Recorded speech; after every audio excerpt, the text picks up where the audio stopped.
Hey everybody, what's going on? Welcome to Sit Down. I'm DJ Sixsmith. Hanging out with Sophie Simmons today, musician, do a little bit of everything. Yeah. How are you today? I'm good. Just had my show last night, so I'm like a little bit hyped from that still, but smooth sailing so far. And you're channeling your inner Prince I'm today. channeling Prince. I love it. Didn't know until my best friend told me in the car this morning, but Purple it was Rain. too late. We're just Purple Rain. Yeah. So let's talk about the show because we were talking off camera. The Mercury Lounge is an iconic place to play in New York. So Yes. what was that experience like for you? It was really cool, like just going in the green room and seeing all the bands that had written their names on the walls or like stuck their stickers. And I was like, at this moment, I wish I had a sticker so badly with my name on it. Got to get that ASAP. Got to get it on there. I was like, I had a pencil and I was like, trying to scribble my name in the wall. So who were a couple names on the wall that really resonated with you? There was actually an old picture of my dad. Really? Which is so cool, What from year like was the that? 70s or something. Wow. And I was like, okay, I'm in the right place. I'm like, following in the footsteps. It's slowly we're getting there. Yeah, that's awesome. And just thinking about that performance in your life, I mean, music's obviously been a part of your life for a long time, but just describe, the influences besides your dad, because, I've read that you guys had, the Beatles playing when you were younger and all these different types of Yes. music. So I think you probably had a little bit of a different musical experience than, say, the typical 25, 26-year-old. Not really, actually. Like my dad didn't come home and like play his music. Right. You know what I mean? I think it's weird. Like some musicians do listen to themselves after, but I think a lot of them don't because you've spent so many hours writing the song. You're like, I'm done listening to it. So by the time you got home, we were listening to like Aretha Franklin and the Beatles and Etta James and Ella Fitzgerald and like all those old school, amazing like big Incredible. voices. Yeah. Those are perfect people to I know, it's like gain influence from. Exactly. If you're gonna get influenced by someone, those are the people. Definitely. And you've talked about it too, like the music industry has really changed a lot. You think about even when your dad was starting or even the time of an Ella Fitzgerald compared to where you're at now. Yeah. I mean, it's pretty startling. So what would you say are just some of the differences you see between those people, your dad, and your experience now? I mean, it was definitely much more difficult for women back then. Even when my dad was starting, like if you were a woman in the industry, you were basically an object that was like traded around and like given a song to sing. And now I feel like female artists have much more of a voice and we're allowed to write our own songs and say what we want to say.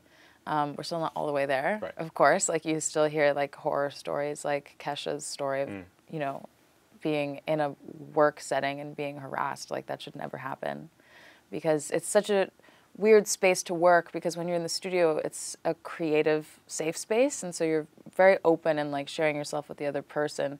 So it feels a lot like intimacy, but I think people need to remember that there is a line and it is still work. Like we are creating things together, but you're in a work environment and like you should never be like hitting on the other person. No, you should never while you're feel working. uncomfortable at work. Never, especially in that situation where you're trying to create something beautiful, something artistic. Exactly. You need all your focus on that. You don't want to be Exactly. focusing on the other stuff. Yeah, and you're sharing so much about yourself Yeah. and for the other person to like abuse that trust. Yeah.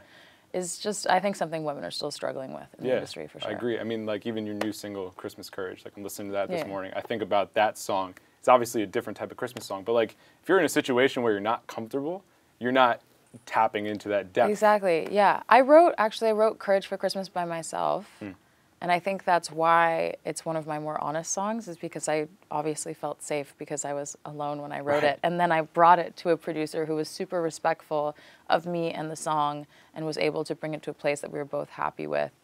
But that's just like a good, lucky example of when it works out. Yeah, and I think what's cool about your music is that you're willing to be raw and honest, whereas some people kind of tiptoe around. So when did you become comfortable in just saying, you know what, this is me, I'm going to write these songs, and I'm just going to lay it all out there? I've always been writing songs from when I was little, and I didn't know they were songs. I would just like write really long poems in diaries and like save them and not show them to anyone. It was like my safe secret space. But then I realized, as I got older, that they were songs and they had melodies and they weren't just like spoken word. And when I got more comfortable singing, I started singing my own songs, and all I had ever written was like diary entries. So they were always very personal and I don't know, secretive in a way. Like I feel like whenever I sing my songs, I'm like telling a secret, which is cool because then the audience, I feel like, really relates to it, and maybe they feel like it's their diary entry as well. Sure. Yeah, I think everybody can kind of connect with your experience or just that honest experience because, your life may be a little bit different than mine, but we have these connective tissues that bring us together. Exactly, the shared human experience. Yeah, whether it's love or loss or anything like that. That's how you kind of create that entry point to just say, you know what, like, let's just strip it all back. This is life. It's difficult. Let's talk about it, you know? Yeah. I think there's a record exec named Mike Caron who's pretty legendary, but he said something along the lines of songs that are vaguely specific do the best, which means like these broad ideas that we can all relate to, like love and loss and, you know, sadness, happiness, all these like universal human emotions, and then bringing in the specificity of your own life. Those are the songs that do really well. Right. But And that's what makes it unique to you. Exactly. But when it's such a specific thing and it's such a little thing that's just happened to you, it's harder for the audience to relate. But like I always look at like Ariana Grande's new song, Thank You Next. It's a great example of being broadly specific because in the broad spectrum, it's about like heartbreak and rebirth and love. And then she put in such specificity from her own life. And so I think people really relate to that. And that's what I try to do in my songs. Yeah, and you mentioned Ariana Grande, you mentioned Kesha. Who are some of these other women that you're looking at saying, you know what, they're really doing it big, they're doing it in an amazing way? You know, who are some of those people? Adele is really doing it right. She just I like how she takes a couple years to really she's not work on that following album. any mold or schedule, and she writes her own songs, and she can really sing. And I think she just doesn't follow the rules of the industry, even when she was told from the beginning that she had to look a certain way or sing a certain way. Like she just never did it. And maybe it takes longer that way, but in the end, like you're more proud of your work. Sure. Yeah, like even your record label experience, like, you know, people aren't just banging on your door at first. Yeah, my lack of record experience, yeah. But that's interesting because, you know, people would say, well, your father has been in the industry, your mother has been an actress and a model, but it hasn't come easy for you. And I think that's really helped your work ethic. So what has that experience been like in terms of building things out when people haven't been saying, Sophie, we'd love you to be on a record label? I think now it's just a different landscape. People want guaranteed hits because there's so many artists out there, and now that there's streaming platforms, everyone has a voice within the industry. So labels aren't really risking like developing new artists from nothing anymore. And when I came to them, they were like, well, you don't have any Spotify numbers. It was like one of the main comments. Or you don't have very many Instagram followers. And it's crazy that that's what's important and not the songs. The substance of the work. Yeah. That should be the focus. Exactly. Yeah. But they're like, we'll take your songs. Like, we'll publish you, but like, we won't sign you. And I was like, okay, so the songs are good. I think I'll just keep going by myself. Yeah. Those aren't people you want to work with. No. And eventually I think, you know, the industry will see the light and go back to developing artists because it still does need to happen. Yeah, because just because you have good music doesn't mean you're ready to kind of take that jump as a person. Exactly. And the cool thing is, like, you pop it on SoundCloud, like, you can push Spotify and get it out there. And that is certainly great. But at the same time, you do need some people that have kind of been through the ringer to say, okay, here's how you handle this, that, and the other thing. You know? A&Rs are super important. Yeah. And as much as, like, managers and parents can try to help, like, they're not A&Rs. No. It's a very specific job. Definitely. So speaking of your parents, like, you know, I read about you in the past, like, you kind of wanted to do your own thing at first. You know, your parents are obviously doing music, doing acting, modeling. So what was it like kind of trying to blaze your own path at first before you came back to the music scene? Yeah, I definitely avoided music for a long time because we were on that show and we were all grouped as a family together all the time. And I was like, I just don't want to do what my family does. Yeah, I feel you. You know what I mean? Like, I just don't want to do that. So I went to college and I studied computer science and I studied religious studies because we weren't brought up religious and I was super curious. So I was like, let's learn all the things. Yeah, good time to do it. And then all throughout college, just still writing songs. So I was like, man, I think I really want to do this if I can't stop doing it. It's kind of in the blood, you know, maybe go back to it. But I think it's good that you took that separation from it because you're on the show. If you just jumped right into it, you know, maybe you're not ready for it necessarily. No. You took some time, you learned some other things. You weren't just completely identified by one thing. And that probably made you a more well-rounded musician by the time you jumped into it. Yeah, I definitely wanted space between the show and like whatever I was going to do with my life. That was always in the plan, is like when we're done with the show, there's going to be a couple of years where we like don't do anything. Yeah, definitely. Just let it go and have its time and, you know, finish. Speaking of the show, like at that point in your life, you're a teenager, you're young, you know, what was the most difficult part of that experience for you with cameras just kind of being everywhere?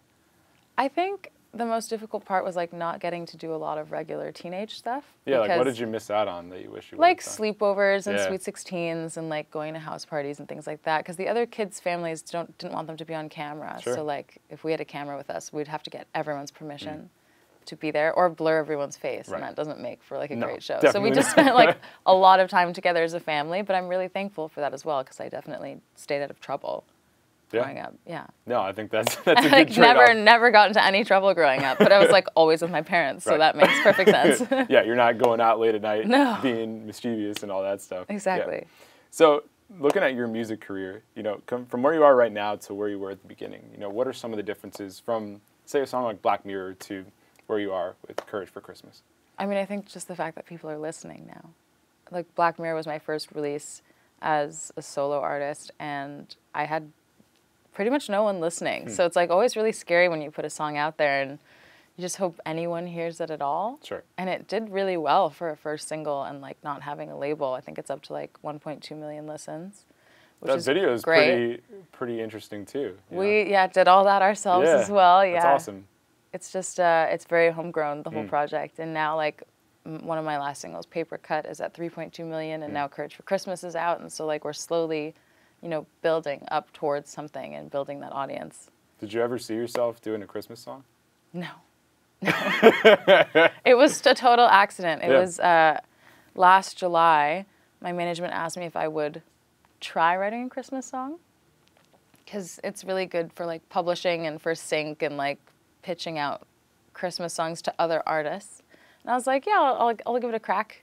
And wrote Courage for Christmas, and I turned it in, and I was like, let me know what you think. And they were like, we're not giving this song away, like, you're releasing it. We love it. And I was like, you're kidding, we're doing a Christmas song. They're like, no, we're doing a Christmas song. Like, Yeah, you're like, nope, it's not Jingle Bells, okay. but it's me. I was like, it's pretty sad, and they're like, we like it. I'm like, all right. Yeah, because it's a fair point. Because listen, the holidays are a great time, but at the same time, you can become envious of other situations. You can start thinking about what you don't have, and it can be hard to find contentment in your heart. And you're just spilling it out there, saying, "Listen, no, this is a thing that we should talk about here." Absolutely. I think especially around the holidays, like we see it in movies like Love Actually, one of my faves, which kind of inspired the song, is like when you tell the person you care about, who you've been like hiding these secret feelings from, you just finally tell them around the holidays. And I feel like the holidays and like Christmas and New Year's specifically weirdly give people that courage, because they figure like, if I'm going to end the year, like I'm just going to say on a high it. note. Yeah. And then whatever, it's a new year and I'll start over. I'm like, this, Forget all about is a fair 2018. point. Yeah. So thinking about your career, I mean, you've done a lot of great things so far. Over the next couple of years, what are other areas you'd like to pursue, or just things you haven't done, places you haven't performed? You know, what else would you like to do? I would definitely like to perform live more. I mean, we've done some shows in LA, and now we've done a show in New York, and it's just such a great feeling. Yeah. Like, I think that's why we spend so many hours in the studio as artists, is to just get to that point where we sing it to people and they are like mouthing the words to you, and you're like, yes, someone's listening. Like, that's the best feeling in the world, and I get it now. I get why people love being on tour, and like there is that tour high, and then when you come home from it and you're like, man, this isn't as fun. Like, I completely get it now, and that's a big goal for 2019. Where have you performed in LA? At Hotel Cafe, Okay. and at the Resident, and a couple bad bars.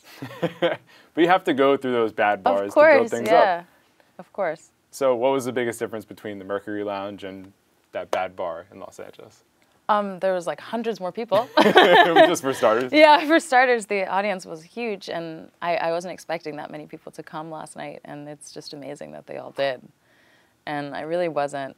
Like, a couple of weeks ago, we were like checking on ticket sales, and I was like, you know, it's going to be a decent crowd, but like it's not massive. And then we show up last night, and like walking in for sound check, there was already a line of people outside, and I was like, this is the coolest thing ever. Yeah. Yeah. No doubt about it. So I think in the music industry, people love to put labels on people. So when you think about your style, your sound, your music, how would you describe it to somebody who's just listening to it for the first time? I guess I would describe it as like indie pop. I think that's the best way to describe it. Because when I think of pop music, I think of like very happy, upbeat. Right. And indie pop is kind of more inclusive to all BPMs and like feels. I feel like that's a good, like, general title for it. All right. Good stuff. Yeah. So when people listen to Courage for Christmas, what's the one thought they should go away with? I hope that they leave the song, or leave listening to the song, feeling like they've got a bit more courage to go tell that special person how they feel. Or maybe like tell someone, like the song for me is about, I cut people out of my life last year, and it was about like I wish I had just told them one last time, like, I love you and I value you, but like, I just don't think you're meant to be in my life.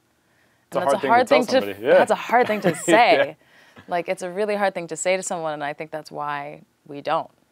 But like, sometimes the best thing is to like let people go or tell them how you feel. And it's just like one of those hard things that you don't get to do, but I get to say it in a song, so I have it a little easier. That's a good way to put it out. If you need some encouragement, Sophie Simmons is your girl. Sophie, thanks so much for joining us. Thank you so much. We'll see you next time here on The Sit Down.